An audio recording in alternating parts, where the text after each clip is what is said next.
दर्शक बंधु बर्तमान समस्ते प्राय बीएसएनएल को पोर्टेबल कर पलि आसुँच जिओ रू कि एयरटेल रू कि अदर कंपनी रू कारण बीएसएनएल प्लान बहुत सस्ता रोचे।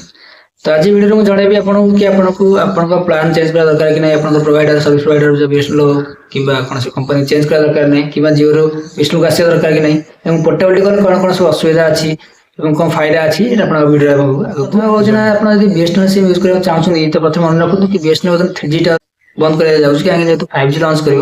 3G टावर को आस्ते आस्ते बंद कर दिया जाଉଛି तेणु 3G टावर आसार चांस बहुत कम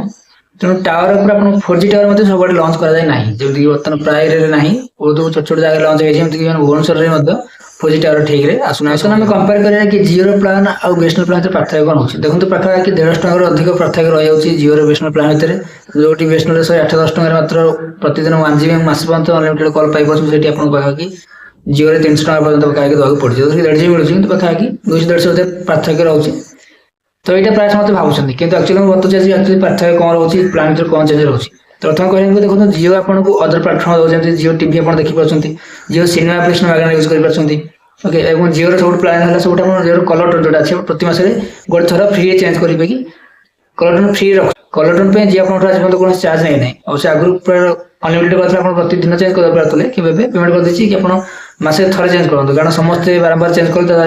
कि भी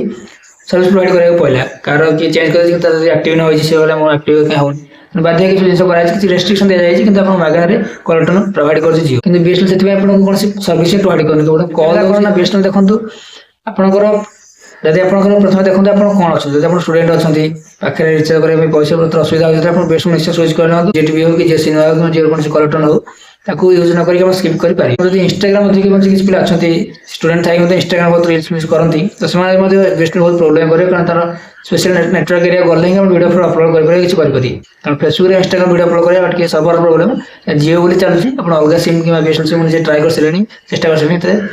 अपलोड कर बहुत लेट हो जाए अपलोड ही होनी कहले चले तो आप जापर कि आप बीएसएनएल स्विच कर दरकार कि नहीं बोली यदि पैसा मैटर अच्छी कि पके असुविधा तो आप निश्चय बीएसएनएल को जातु कौन असुविधा ना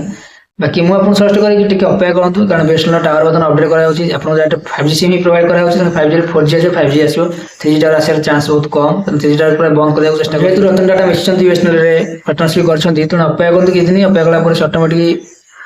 सब सर्विस ठीक ठाक हो बीएसएनएल को बर्तमान मुझे जनइबी कि बीएसएनएल जो मैंने पोर्टेबल कर कौन असुविधा हो तो प्रथम कहना चाहिए कि जब कौन जगह बीएसएनएल पोर्टेबल कर तो प्रथम तो पाखे जो लोकालिटी अच्छी सर्विस अच्छी बीएसएनएल प्रोवाइड करूँ नंबर आप पाखे रखु बीएसएनएल सिम एक्टिव कर 24 घंटा पर जाए सिमटा मोबाइल पकाते तो भितर पकईदे टावर प्राय लोक आसुनी कस्टमर कौन हेल्प से करना कारण बहुत लोग बहुत जल्दी बीएसएनएल पोर्टेबल कर जिओ जमी अच्छी कि आप पोर्टेबल कर रिचार्ज सहित पोर्टेबल हो पछे रिचार्ज करा पड़ूनी एकाथरे सिम पोर्टेबल एक ऑटोमेटिक पड़े बर्तमान बीएसएनएल सेमती किसी डाटा अपडेट है तो प्रथम पोर्टेबल हम तापर आप कस्टमर फोन करके डाटा वेरिफिकेशन करके सिम एक्टिव करेंगे दिन पर तापर जाकि रिचार्ज करेंगे तो रिचार्जटा पुणी से प्रोवाइडर जो पोर्टेबल कर सी ही कर तेणु आप मन जो जगह पोर्टेबल कर लोकर नंबर आनी रखु दिन पर फोन करेंगे मोर पोर्टेबल हो चेक कर नंबरटा रिचार्ज कर आपको से जगह आउे पड़ो।